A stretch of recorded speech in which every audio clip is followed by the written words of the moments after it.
Mustapha, and as I tell you, life is about making choices of the things you'll do and the things you'll not do.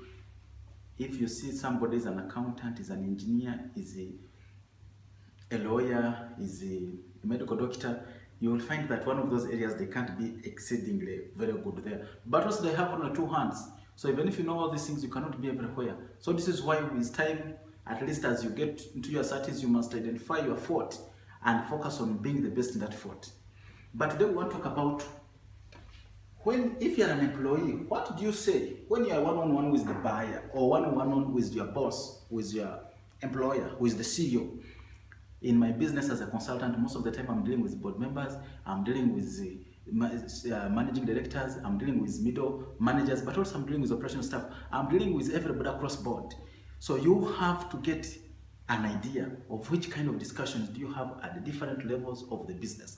Because one of the biggest challenge of a potential successful person who is going to go through the ranks is having what we call failing to get the conversation which is appropriate to the people you have.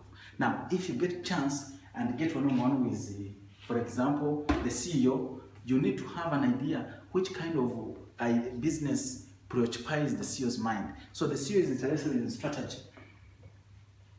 What choices are we making to grow the business? Is interested in growth.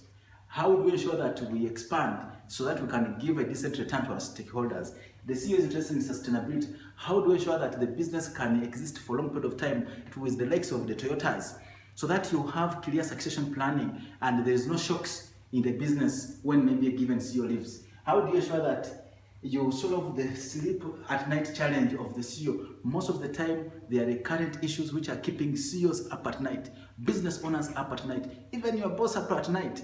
A very good employee is going to understand what is keeping them up at night so that they have appropriate fixes for those kind of challenges. Then once you can fix your CEO's problem, then you become the right-hand man. This is why days like this when people are on holiday, the CEO, if he has something keeping them up at night, there is somewhere, even if they're at home, they are just noting them down, finding solutions. Now you want to find them in that private space so that you can give them these kind of solutions and you are sure going to succeed.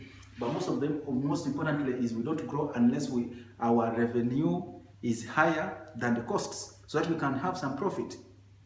The CEO is always going to be asking, where do I cut costs? Where do I grow? And which kind of people am I going to rely on to deliver this growth?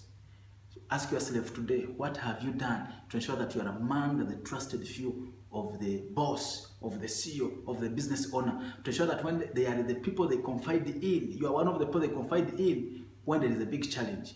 Until you get that opportunity of being close to the CEO's problem solver, you are arriving in the corporate world, even in the private world, even in government. And that's the choice you need to make to succeed. Thank you.